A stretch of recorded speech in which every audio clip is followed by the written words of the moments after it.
네, 여러분 안녕하십니까. 정치본색 플러스 시간입니다.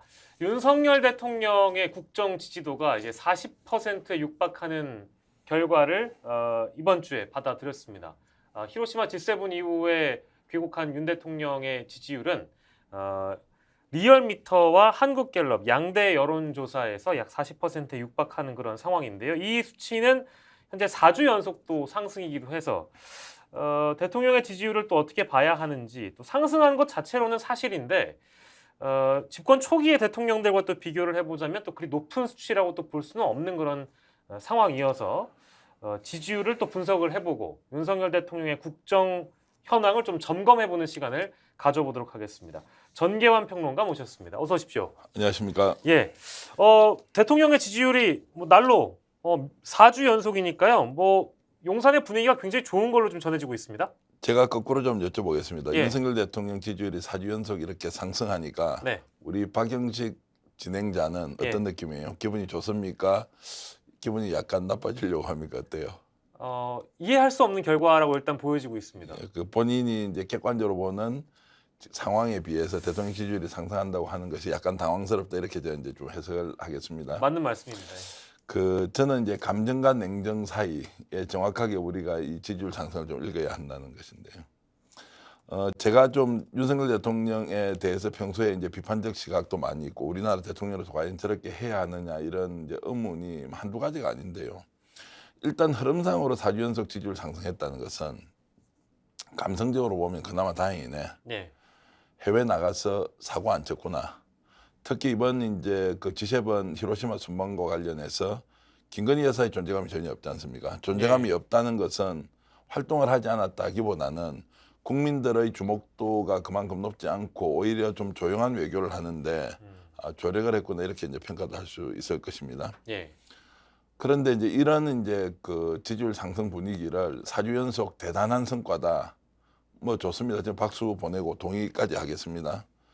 그런데 좀 냉정하게 이제 쳐다보면 결국 활동이 아주 상식적인 수준에서 이루어져서 예. 지지율이 급상승이 아니라 하락을 멈추고 약간씩 이제 그 우상향하는 정도의 지금 경향을 보이지 않습니까? 네. 이것은 특별한 일을 하지 않았기 때문에 그런 것이라고 보는 것이 좀 냉정하다. 이렇게 저는 이제 진단을 하고요. 그런 이제 과정에서 윤석열 대통령이 상당히 고무되어 있다는 것은 제3자의 관점에서 천만다행이다. 그러면 이 상황을 어떻게 좀 더 지속적인 상승세로 이어가기 위해서 대통령이 어느 정도 준비를 하고 있느냐. 네. 또 김건희 여사가 과거의 대선 과정에서 보여줬던 조용한 내조를 하겠다는 것을 어느 정도 이어갈 것이냐. 예. 이런 걸 좀 잘 지키면 현재 지지율 상승이 4주 연속이 아니라 5주, 6주, 10주까지 계속 상승되길 바라면서 여기에 고무될 것이 아니라 왜 이것이 지지율 상승으로 이어졌는지에 대해서 예. 냉정한 내부 분석이 필요하다 이렇게 조언을 드리겠습니다. 냉정하게 좀 바라보자는 말씀이시고 실제 조금 야박하게 평가를 하신 측면도 있는 게 표현이 특별한 일을 하지 않았기 때문에 우상향한 것이다라고 말씀하시면 그간에 있었던 어떤 외교 행보라든지 이런 것들에 대해서 크게 의미를 두지 않으시는 것처럼 들려서 지난 이제 정권에서 한번 비교 한번 해봅시다. 외교라는 것이 대한민국 대통령이 정상회담을 통해서 특별히 얻을 수 있는 것은 사실 잘 없었습니다. 그리고 외교라는 행위는 기본적으로 국내에서 좀 이렇게 받고 있는 스트레스, 그러면 국민들의 이런 여러 가지 갈등들을 해외 나가서 해외 정상과 만나면서 뭔가 새로운 미래의 좀 비전 이런 것들을 국민들에게 제시하는 이 과정 자체가 어떻게 보면 아주 좋은 흥행 요소로서 대통령 지지율 상승에 네. 매우 필요한 이제 이런 과정이었고요. 그 범위 안에서 크게 벗어나지 않았습니다. 그래서 하지 않았기 때문에 올랐다는 것은 정말 도드라지게 국민들로 하여금 부정적인 시각을 갖지 않는 행동을 했다는 것도 있지만 원래 외교라는 것은 대단한 성과를 가지고 오는 것이라기보다는 사전에 충분하게 상대국과 내용을 협의하고 그 결과를 사실상 도출해 놓은 상태에서 일종의 선언적 요소로 해외 나가서 도장을 찍고 박수를 치고 그리고 스포트라이트를 받는 이제 이런 일련의 과정들이었으니 대단히 중요하다거나 이런 것들이 아니었다. 국내 정치에 비해서는 뭐 그래서 지금 기본만 했기 때문에 제가 냉정하게 평가했다기보다는 오히려 대통령이 조용한 외교를 함으로써 얻은 것이 더 있지 않느냐 이렇게 저는 이제 조금 긍정적인 면을 봐주고 싶다 이런 말씀을 드리겠습니다. 네, 긍정적이라고 말씀 주셨어요. 그러면 제가 서두에 일단 정리했던 지금 이제 2년 차에 돌입을 했고 시기적으로 봤을 때도 바라볼 필요가 있는 것 같은데 다른 대통령들의 동시기와 비교를 해보자면 그리 높지 않은 지지율이라고 보는 측면이 하나가 있고요. 그리고 두 번째로는 대통령이 득표했던 걸 생각을 해보면 약 51%를 득표했던 대통령인데 그렇게만 봐도 지지층 이탈은 10% 이상 이미 지지층 이탈을 했음에도 불구하고 이것을 그래도 긍정적으로 볼 수 있는 것인가 이제 이 대목인데요. 저는 일단 터닝 포인트의 측면에서 긍정적인 이제 시각을 가지고 있는 것은 이것이 대통령의 지지율 상승으로 이어지는 출발점이 된다고 전혀 생각하지 않고요. 대통령이 지금 지지율이 4주 연속 상승됐다는 것의 원인을 대통령 스스로 대통령실에서 집권 여당에서 자각을 한다면 네.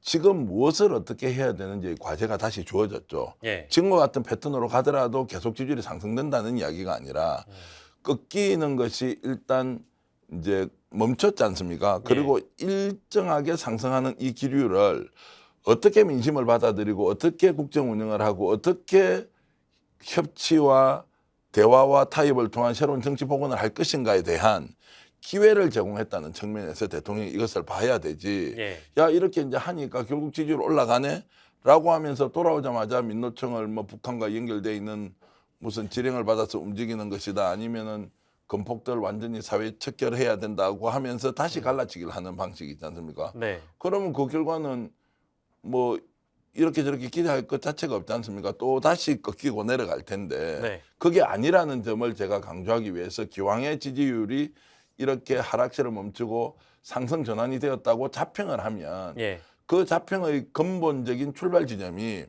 대통령이 정상적인 활동을 하고 있다는 평가가 일부 나온다는 거예요. 그러면 최초의 대통령이 받았던 지지율이 지금 저기 50%가 넘었지 않습니까? 예. 10%포인트가 빠졌다는 것은 다음 총선도 매우 어려운 상황으로 예측할 수 있는데 이제 이런 것들을 좀 기억하면서 지금 상승 전환된 상황에서 정치의 정상화를 어떻게 시킬 것인지를 제대로 생각하는 계기로 삼자.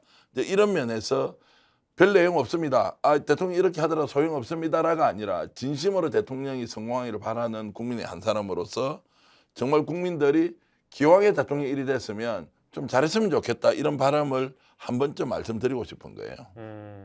단도직입적으로 그럼 여쭤볼까요? 이제 그런 어떤 계기가 돼서 더 국정 운영을 잘할 수 있는 방향으로 나아갔으면 좋겠다는 희망과 더불어서 기존에 했던 실수를 이제 답습하면 안 될진데 해외 다녀오고 나서 뭐 지지율이 조금 상승했다든지 일정 부분 여론조사에서 반등이 있고 나서 기존에 했던 행보들을 그대로 답습하는 경우가 전 많았다고 보기 때문에 이번에도 보면은요 77%의 그 중소기업 정책 만족도 조사 결과에 대해서 이것이 진짜 지지율이다라고 하면서 만족스러워했다는 대통령의 워딩이 이제 대대적으로 좀 보도가 됐습니다. 뭐 물론 이제 현장에서 나왔던 얘기는 뭐 농담조였다라는 그런 뭐 해석도 있습니다만 이걸 바라보는 국민들 입장에서는 아니 여론조사의 수치가 분명히 나와 있는데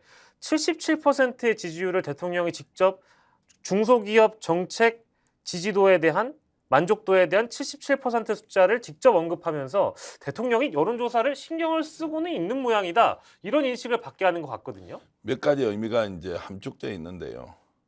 발언 자체만 놓으면 참 바뀐 게 없이 또 위태로운 상황으로 가는구나. 저는 이제 그렇게 일단 첫 느낌을 받았습니다. 그렇죠. 두 번째는 저분이 가는 클지 몰라도 통은 별로 큰 분이 아니구나. 자, 1%의 지지율이 되더라도 본인이 갖고 있는 원칙과 소신 지키겠다고 하는 분 아닙니까? 네. 그런데 여론조사도 아닌 일부 조사를 가지고 77%를 이렇게 동의해 주니 자, 이게 진정한 민심이다 이렇게 하지 않습니까? 엄청나게 의식을 하고 있다는 거 아니에요. 그게 이제 농담으로 할 얘기가 아니죠. 그리고 해외 나가면 오히려 스트레스 받지 않는다. 그러면 해외 놀러 가시는 거예요? 자, 제가 이제 이 말씀을 드리는 것은 지금은 이것이 여론조사에 반영이 되거나 민심에 어떤 영향을 미치지 않는다고 생각하고요. 저는 제발 여론조사도 엄청 의식하고 있고 본인의 지지율을 엄청 높이고 싶은 마음도 있고 그런 것 같으면 좀 더 겸손한 마음으로 국정운영을 어떻게 하셔야 되는지 대통령이 심사숙고 좀 했으면 좋겠어요. 김건희 여사 안 나오고 얼마 전에 제가 칭찬해 줄 거 굳이 제가 하나 말씀을 드리면 한국관광협회가 이제 그 관광공사가 추진하는 이제 한국 외국인 한국 방문의 행사에 명예위원장으로 김건희 여사 나오는 거 얼마든지 할 수 있죠. 그리고 이부진 이제 삼성 조선호텔 회장이죠. 뭐 손잡고 사진 찍고 하는 것을 얼마든지 저는 국민들에 알릴 수 있다고 생각합니다. 그런 정도 좋다는 겁니다. 그런데 이번에 G7 정상회담에서 김건희 여사가 소위 말하는 오버하지 않고 조용하게 내조하고 했지 않습니까? 그렇게 하시라고요. 그렇게 하시면 된다고요. 그리고 나서 이제 대통령에 대한 정말 사적인 어떤 은행이나 영부인의 좀 돌출적인 행동에 대해서 평가하는 거 빼고 실제로 외교적 성과를 가지고 국민들이 갑론을박하고 논쟁하고 또다시 설득하고 수용하고 이런 과정들을 정상적으로 가야 되는 좋은 신호가 왔으니까 이것을 받아들이라는 거예요. 예. 그렇지 않고 스트레스가 있다 없다 이게 정말 대한민국 일국의 대통령이면 스트레스가 매일 24시간 쉬지 않고 존재할 거 아닙니까? 뭐 그렇게 농담할 수 있는 여유가 있어서는 저는 안 된다고 생각합니다. 지금 나라의 경제 사정, 그다음에 국민들의 살림살이가 정말 한참을 내다볼 수 없는 어려운 상황에서 더욱더 어려운 사람의 위치에서 그들의 생각과 그들의 고통을 나누는 대통령의 모습. 그러면 좀 더 겸손하고 더 낮추어서 이렇게 진심으로 하는 행동이 드러날 거 아닙니까? 이제 그런 면에서 저는 정말 성공하고 싶은 대통령이라면 최근에 이렇게 좋은 반등의 기회를 잘 살려서 성찰하고 좀 겸손한 자세로 국민을 대하면서 아, 윤석열 대통령과 김건희 여사가 진심으로 국민과 손을 맞잡고 함께 가려고 하는구나 라는 거 좀 보여주시면 안 되겠습니까? 그러면 저희들 비록 반대하고 비판을 많이 했다 하더라도 큰 박수를 보내드릴 용의가 되어 있다 이런 말씀을 드립니다.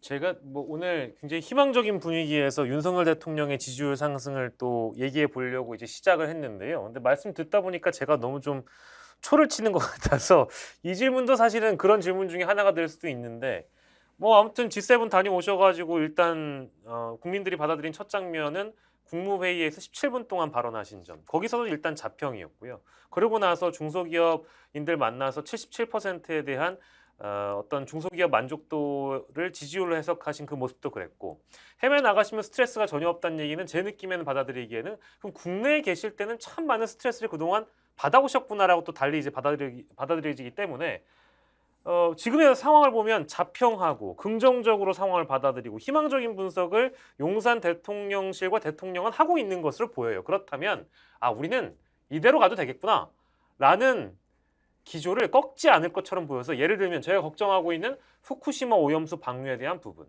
한미일 몰빵 외교에 대한 부분 이런 것들에 대한 기조를 과연 대통령이 전향적으로 바꾸거나 할 만한 그런 기회를 얻을 수 있을까요? 자, 상황을 감정으로 표현하는 것까지는 저는 대통령의 자유라고 생각합니다. 거기에 대해서 평가자의 위치에서 이렇다 저렇다 하는 것은 주제넘은 또 저희들의 행동이라고 저는 생각하고요. 그래서 77%가 좋지 않습니까? 그렇게 말씀하십시오.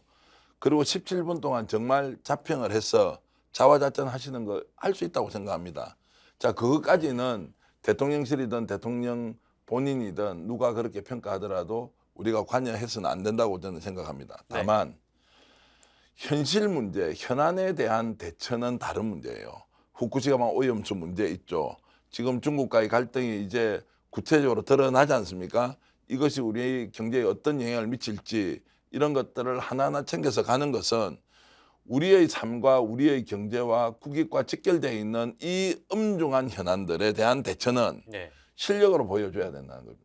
이것을 감정적, 감상적 표현으로는 어떤 식으로든 국민들을 설득할 수 없는 것이니 이 엄중한 현실까지도 그렇게 감정적 표현을 희망적으로 했듯이 좀 만들어 달라는 겁니다. 왜냐하면 국민들은 지금 윤석열 대통령을 임기가 보장된 대통령으로 어떻게 할 도리가 없기 때문에 이렇게 절절하게 얘기하는 이유는 정말 대통령이 지금 본인의 표현과 감정대로 희망적으로 하는 뭔가의 메시지를 구체적인 현안에서도 그렇게 좀 만들어 주시면 되지 않겠느냐. 그래서 윤석열 대통령이 잘 되고 야당은 더 잘했어.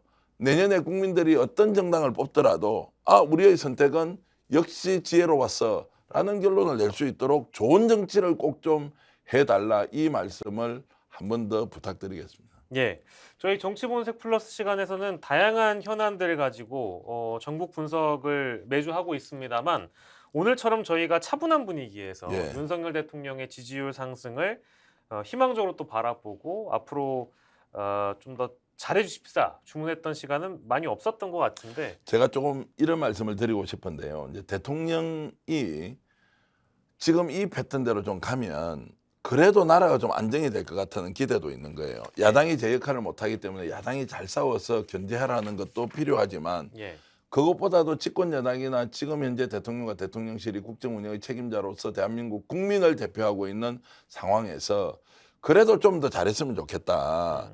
그리고 우리가 제도가 보장되어 있는 여러 가지 장치들이 있잖아요. 선거를 통해서, 투표를 통해서 이제 이런 것들로 평가받을 수 있는 기회가 올 텐데 예, 결국에는 정치를 정상화시키고 뭔가 국민에게 희망적 메시지를 주고 이제 이런 방식으로 나가면 윤석열 대통령에는 여전히 기회가 남아 있는데 이 기회를 살리지 못하느냐. 예. 이제 이런 것들로 가는 혹시라도 정말 불길한 예감들이 오늘 이 순간만큼은 제대로 가는 길을 열어주는 대통령이 됐으면 좋겠다라고 제가 이제 진심을 담아서 호소를 드린다, 이런 말씀을 드리겠습니다. 예.